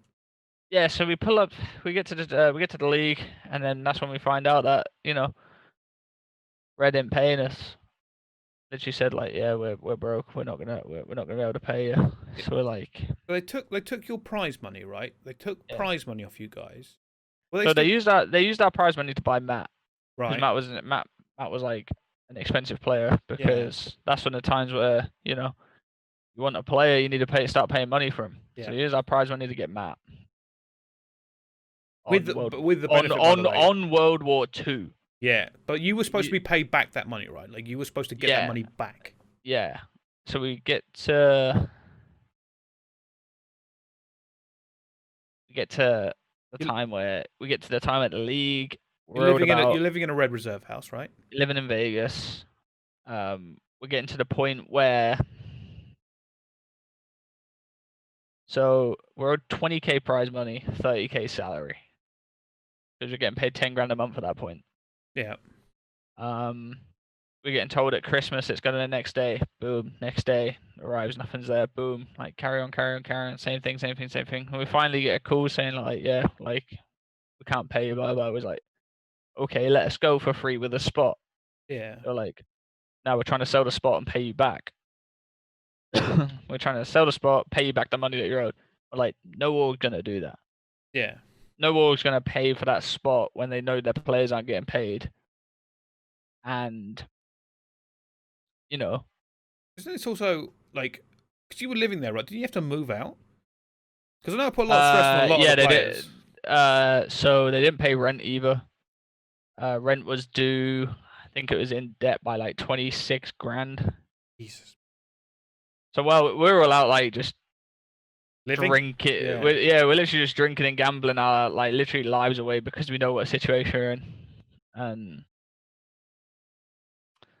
that's when we go to the league, and he's like, "Yeah, we're not going to pay you anymore," blah blah blah, and we're like, but this is when we asked Patrick, like, Patrick, is the rent like paid for the whole year? And he was like, "Yeah, all done." So we're up there. I think Ghost Gaming wants us. We're like, "Yes, we'll sign with Ghost." Blah blah blah. Patrick's like, "Nah, you're not going for anything less than 250." Like, Patrick, like, you don't have that right. You haven't paid us. You know what I'm saying? But we ended up not going to them, and we got back.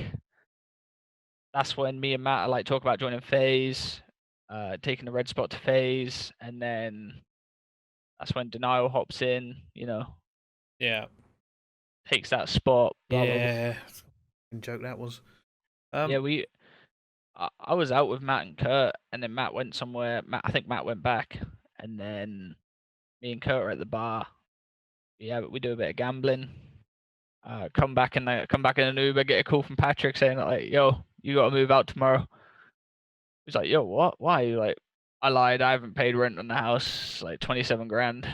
It was like, wow. So we're just sat there. Me and Kurt get back. We just like literally get sobered up from a phone call. We literally sit there and go, wow. It is one of the worst I mean, there's been a lot of crap I've heard in esports over the last decade, and I think this is why I've been so angry on Twitter. It was not recently, last six months ago, because apparently Orbit came back with Patrick and Red Reserve sold to somebody else.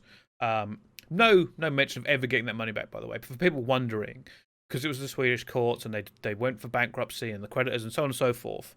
Even with the amount of money we're talking about, which I think I worked out was like $250,000, like something stupid like that, like a ridiculous amount of money. There was just not really a recourse because they just declared bankruptcy, and obviously, what assets do they have? None. Patrick tried to come back into esports with Orbit, by the way, and I think he should be ashamed of himself and should never be allowed to retire. I don't care how nice Patrick is. I've met Patrick. I've had conversations with him. Lovely on the surface, but to lie and put people's lives in jeopardy like that, in terms of like, he also went on a podcast. Sorry to cut you off. He also went on a podcast. I haven't heard this. He also went on a podcast. I think it was like a few months ago. It was like basically lied about a lot of things that done with us, and we ain't got anything to lose because we already lost 50K. Like, we are not gonna lie about that. You know what I'm saying? Yeah. So a lot of the things that everything that we say is true.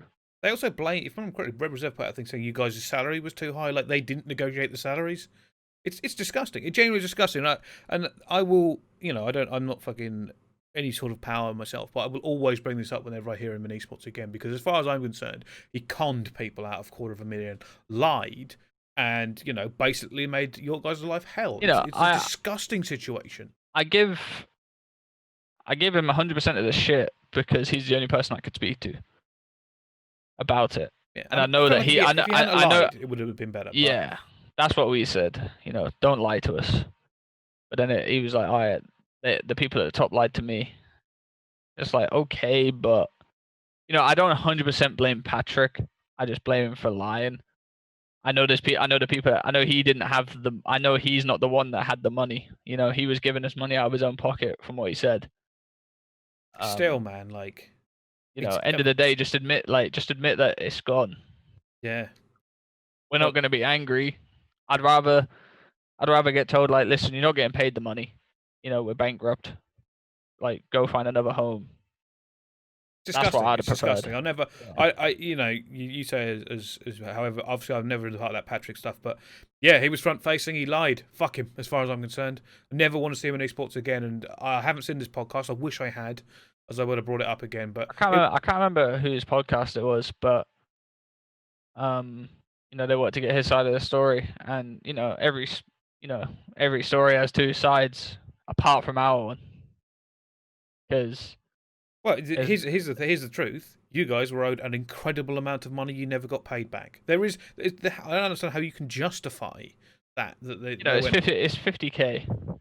Ben was owed 20. Matt was owed 30. Me, Reese, and Joe were owed 50.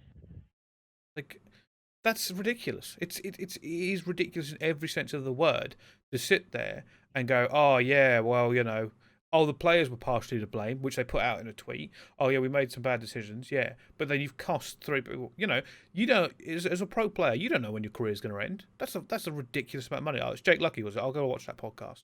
But it's madness. Imagine that happening today. It'd be fucking way more mainstream news. I felt like that always went under the surface in the wider esports community. Um, I hate it. I hate it so much. We need to move on. Let's talk about FaZe. I'm just gonna sit here and be angry about it. So you went into FaZe, and this team looked pretty good. I mean, not at the start. London was not great for you guys, but you guys certainly towards the end of it. give us a fucking break, Bryce. I'm moving on, man. I got to move on. Bro, give us a break. The game glitched, and they magically.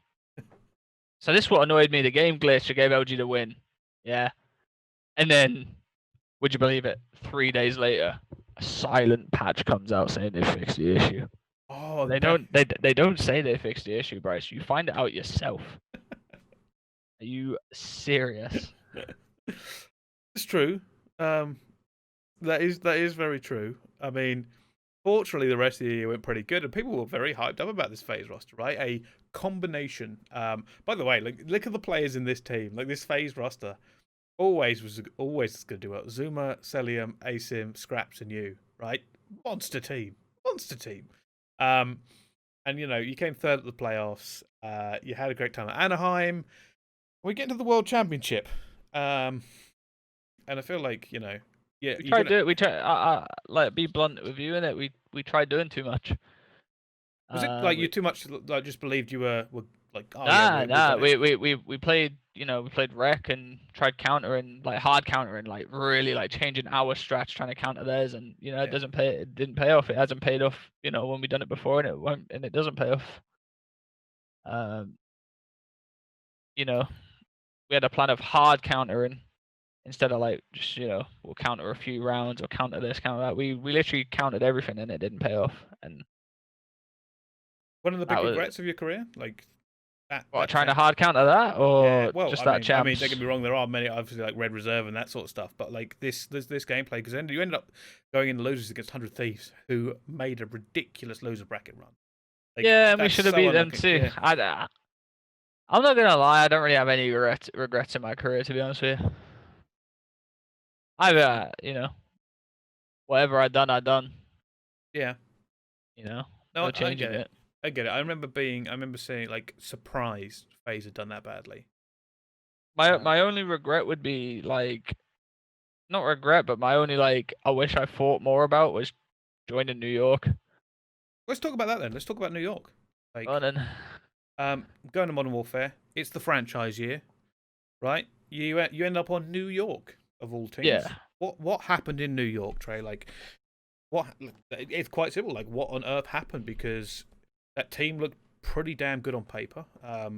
You were obviously a main part of that team. I'll put this bluntly too. There's not really much to go in. There's no in-depth detail or like people hating each other or anything like that. Donnie didn't like the way I played because we already had 2 slow players. Mm-hmm. We already had Lamar as a main AR. We had Dill as a flex. I've got to do one or the other, and it was. I think it was just getting to me the amount of times that like we were just going back and forth about stuff. Like one time we're on a sub, one time we're on a smoke, one time we're on an AR. And end of the day, that's my own fault for trying to do too much and trying to like make everyone else feel comfortable. Yeah. And that's probably one of the main reasons I got dropped. But no, there was nothing to it. No one hated each other. I still speak to Donnie. I still speak to all of them. They're still like friends of mine. A lot of the community didn't like that move. Myself included. I was like, what on earth is going on? Like, and they brought in Mac, and he turned them around. I even tweeted it. Like, I ain't salty that they picked someone else up. Well, I mean, I wouldn't be salty because you went on to have a pretty good damn time yourself, right? You went over to the London Royal Ravens. People love to see you over there, obviously, UK boy yourself. First event, cracking. Second at Seattle. Like, you must be sitting there going, what's fucking the problem? I mean, I'm still okay. Like, you know what I mean? Like, I know. I just do some weird shit when I change teams. I don't know. Was it vindicated? Like, did you sit there and go, "Thank God for that"? Like, because Nah, that could have been bad. Like, it just, you know, I lost a lot of money making that like transfer. oh You yeah, know, a lot of people think that. I seen a Reddit post that like, oh, London don't pay their players very well, blah blah. Trei's on this. Like, they have like 9 people on a roster. also well-paid players. I don't know where Well, yeah, that's come from. they were all well paid, and I can't expect to like I was making really good money on New York, and Yeah, then I went down to London. I wasn't making nowhere near what I was making in New York, and that's the reason like people thought that like when I said that people must have got the wrong idea that like I was upset about that. No, I chose to make that move. It was a risky move and it paid off. that one benefit I will give you, right, is that when I found out the circumstances for you, a full credit is you knew, and we've spoken about this. You said, "Yo, like I need to play. I need to play."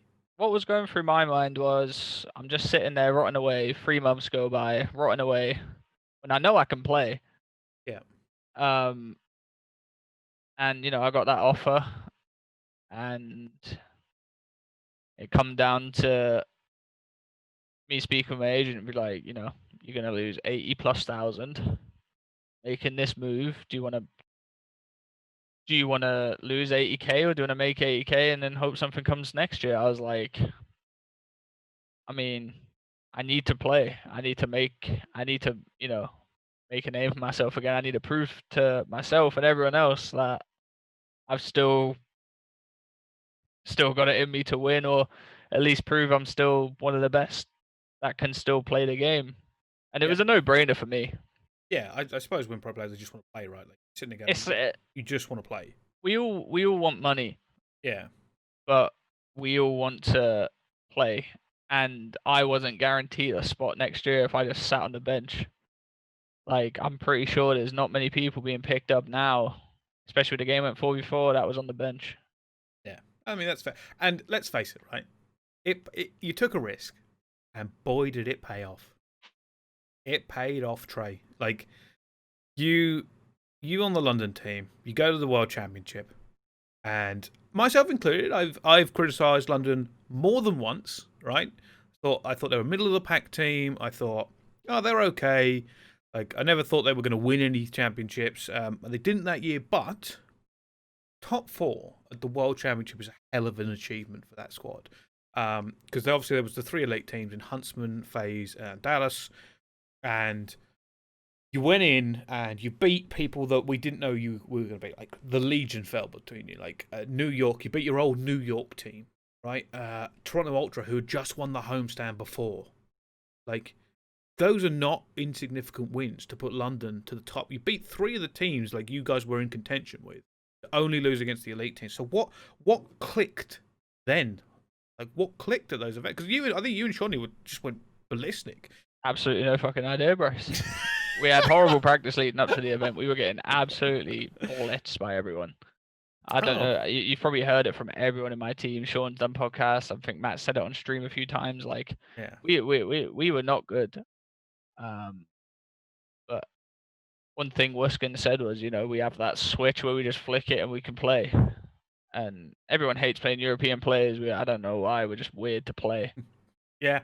I mean, I think a good amount of European players, no offense, are just weird anyway. Yeah. But that was actually it. We didn't have good practice and we just turned up. You just kept battering the team put in front of you, right? Like, Yeah, I also said to Ben, I texted him the night before. I was like, "Listen, Ben, I got New York than you. we're coming. I just said to him, I was like, I'm gonna win. So Oh, did you actually? Is that genuine? yeah, I do have the text or something like that. He was like, you got this, bro. I was like, yeah, I know I'm beating New York and then I'm beating you. Jeez. I always speak to Ben like that though because you know my record against Ben is hilarious. It's like 9-1 or something like that. Off. And I always say it to him as a troll. Oh, that's mad. That's mad. I suppose it was a great end of year, and I'm guessing like for yourself, you're sitting there going, top 4's a result. that is stock back up in there. Your risk you took paid off. Obviously, it's close to $500,000 in prize money and stuff between 5 years, but still, it's redemption, right? It Yeah, is. I made the money back. Like the way I say it, I made the money back that I lost from like making the transfer, Yeah, and got my stock back up. And yeah, that was the main thing what I wanted to do. I wanted to get my stock back up for next year. So whatever I do, I have my spot and my job secure. yeah. No, I think it paid off, and congratulations. Now, I have kept you here for a long time because your career is so interesting to me, and I do apologise. I know we were joking before; it's going to be a while, but like I said, there's a lot to go through. You've done an awful lot in Call of Duty, right? So we're doing quickly questions from the chat. There are some quick fire questions going through. The last question I kind of want to ask you, and I can't say too much about this because I kind of know what's happening. But is there anything you can tell people watching or listening to this about your future in Call of Duty? I know you're not allowed to say some stuff, but I don't want to say anything for you on this regard. I know. I'm waiting just as much as you guys. You'll find out whenever. I don't know. There we go. I wish I could. I wish I could tell you, but I just genuinely don't know myself. So that's fair. You'll find out when I find out. You'll find out via Twitter when I find out via a message. That is fair. It's something like I said. I don't want to speak on your behalf or anything like that. So we'll move on then. Someone actually asked what role you're playing next year. Again, same question. I don't think you can kind of bring it up. No, I can say that. Oh, go on. Because it's not a role what I'm going to be playing next year. It's a role that I want to play next year. Oh, okay. And that's a flex. Because in my mind, I am one of the most versatile players in COD. I can run a sub, I can run an AI, and I like running sniper. So. Okay, awesome. Good answer. Damn good answer. Would you ever play with a team made up of all Americans again? Yes, I'd like to give it another go. I'm not one to stay away from a bad experience. Awesome, great answer. What roles did you play as an AM before you went pro? And when did you realise what you were best at running? Kind of ties into that flex thing you were talking about. When I was an AM, we played AW when I was an AM, so you never really, it was an AR, it was a BAL or an AS1, and they all done the same thing. But when I joined Infused, I was still doing the role that I was doing, which was I was running both. I was a flex. I've been a flex pretty much my whole career, bar this year and IW. Where IW I kind of was a flex, but I changed halfway through. That's fair. That's fair. Someone's asking why Madcat has struggled to get into a league team in the last few years. And I don't know if you wanted to comment on that at all, or I don't know. Personally, I felt like he got maybe a bit scapegoated on that Splyce team back in World War II, and a lot of people talk, and I don't think there was a bad player. He's like I said, he's one of my best friends as well. I speak to him every day. He lives 15 minutes away from me. So that's fair. No, I think that's fair. I think that's fair. Yeah, literally, that's one person I'd love to see on the league team, because I know he's very passionate. Very passionate. That's fair. Someone asked, how does it feel to be the best dressed player in COD? I don't know if I'm the best dressed. I've certainly got some style though, so I'll take it as a compliment. But I won't say I'm the best dressed. I think Swan, Jerd, and Kenny might be taking my place on that one. Okay, I mean that's good. I mean, no one's since Swan for 3 years, so I think you're fine. Last question, I suppose, is probably about when you first joined the Ravens, right, that year. What were the vibes like walking into that team with, like, because you went from an American team to a UK team. Was there just like a difference in vibes or the attitude, or? Well, I literally remember I signed with a new agent. Yeah. So I paid off my old agency, signed with a new agent, and he was like, this was like a day before London gave me the offer. They were like, yo, I think London are gonna sign you, I was like, nah, bro, like they won't do that. Blah, blah, blah. I get into bed. Next thing you know, I get a message from the GM. Yo, can you call? I was like, yeah, go on then. So I'm laying in bed, on the phone. They're like, yeah, we want to pick you up, blah blah. And I hear Matty and Brad in the background, like, let's get it going, blah blah. And I remember just waking up next day, or a few days after that to scrim, and yeah, the vibes are great. You know. Just join the call and they're all like just being the Marshall Brothers, I imagine. Yeah, I mean, I joined. I just had a big cheesy grin on my face just because I was able to scrim again. I was back in the league. You know, it's great. Yeah. I was enjoying it. That's good to hear, man. That's really good to hear. All right, suppose we'll wrap it up here. I've taken up a lot of your time to go through. Anything else you kind of want to like? Actually, there's one last question because I think it's a good one. Walking through the signing process, what's the most difficult sign you've ever had stress-wise? Like, how stressful is it to sign as a pro player nowadays? Um, I don't want to say it's stressful. Um, you know, there's a lot of asks that a player can want and an org can want, and you know, you have to find a middle ground and meet in the middle. Salary is one of them, prize money is one of them, and you know, add-ons, bonuses, anything like that. But I'll tell you why it's no stress for me, because I have someone doing it for me. And Good that's answer. one thing I advise people to do, is to find someone that you want to play and not play that you want to work with. You don't have to do it. I know a lot of big players that don't have an agent because they don't want to lose some money. But you know, I have a friend as my agent. He's great. Takes a lot of And stress out of it, I'm guessing. yeah, I just let him deal with it.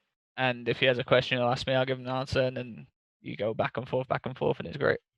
Fair enough. Awesome. All right. Any last thing you want to say to the people watching or listening, Trey? Have a great night or a day, wherever you're watching, and hopefully I have some information soon. I hope so too, so I can change my thumbnail. But again, thank you so much for taking me through your history in Call of Duty. It's storied, and I'm sure we will speak again at some point. I've very much enjoyed it. It has been great kind of reliving Call of Duty history with you as well. But thank you to everyone watching and listening as well. This has been the Bricecast.